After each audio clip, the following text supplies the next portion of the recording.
미국 정부는 잇따라 순항미사일을 발사하고 있는 북한의 도발을 중단하고 외교로 복귀할 것을 거듭 촉구하면서 한국, 일본 등 동맹과의 긴밀한 협력도 다시 강조했습니다. 이런 가운데 한국의 해군 참모총장이 미국과 캐나다를 방문해 양국 해군과 군사교류, 방산협력 발전 방안 등을 협의합니다. 미국과 캐나다는 북한의 도발 위협 속에 양국 간 신뢰 구축과 파트너십이 강화될 것이라고 밝혔습니다. 안소윤 기자가 보도합니다.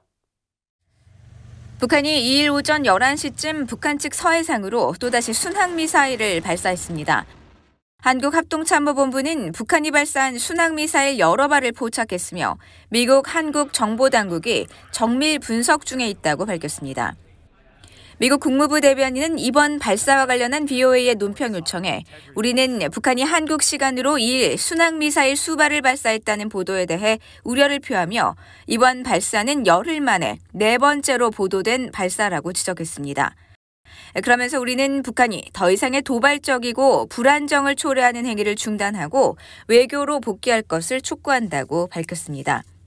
또 거듭 확인했듯이 미국은 북한의 어떤 적대적 의도도 갖고 있지 않다면서 우리는 최선의 대북 관여와 침략 억제, 북한의 지속적이고 위험한 도발에 대한 국제적 대응 조율 방안에 대해 한국, 일본 그리고 다른 동맹 및 파트너들과 긴밀히 협의하고 있다고 밝혔습니다.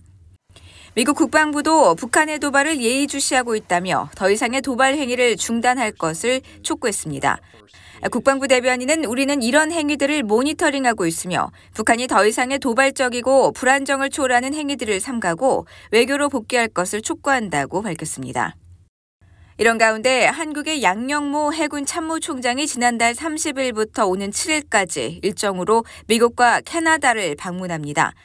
이번 양용모 해군 참모총장의 방문은 양국 해군과 군사교류, 방산협력 발전 방안을 협의하기 위해서라고 한국 해군이 밝혔습니다.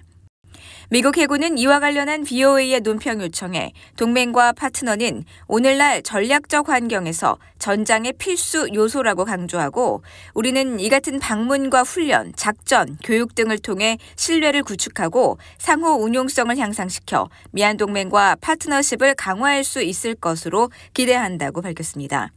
또 북한의 러시아 무기 지원 등 군사적 도발 행위와 관련해서는 러시아나 북한과의 대결이나 갈등을 추구하지 않지만 자유롭고 개방된 인도태평양에 대한 공동의 비전을 지원하기 위해 동맹국 및 파트너와 함께 계속 협력하는 데 주저하지 않을 것이라고 밝혔습니다. 캐나다 해군도 2일 BOA에 앵거스 톱시 캐나다 해군 사령관이 양 총장과 만나 한 캐나다 해군 협력을 논의할 것이라고 밝혔습니다.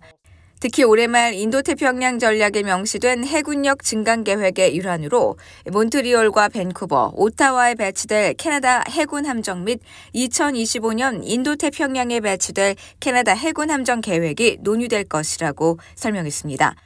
캐나다 해군 공보실은 이어 캐나다는 러시아와 북한의 군사협력 강화에 대해 우려하고 러시아로의 탄도미사일 이전과 우크라이나에 대한 사용을 규탄한다면서 러시아가 북한에 그 대가로 무엇을 제공할지 면밀히 모니터링하고 있다고 밝혔습니다.